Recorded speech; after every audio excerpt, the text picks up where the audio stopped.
ማንኛውም የሚጀምር ቢዝነስ ካለ ለወጣቱ ስፔሻል እንረዳለን። እንዲላጉርሳችሁና ቡና ታከፋፍላለች። የኢትዮጵያ ነጭ ማር ነው። በኦሮሞ ባህልም ቂቤ ተደርጎበት ኮካ መስራት ለምትፈልጉ በከሰል ቡና ማፍላት ከፈለጋችሁ የኢትዮጵያ ድርቆሽ ነው።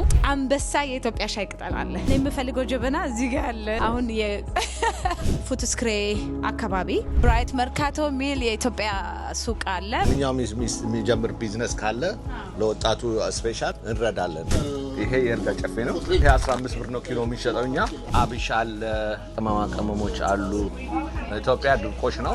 በጣም በቀላሉ እሱም መታችሁ ማግኘት ትችላላችሁ። ጥሬ ስጋ አላቸው። ቸርች አባላት አንድ ላይ መጥተው ዛሬ ጥሬ ስጋ እየበሉ ነው። ቃተኛ ወይ ደግሞ አነባበሮ በጣም ቆንጆ ክትፎ ነው።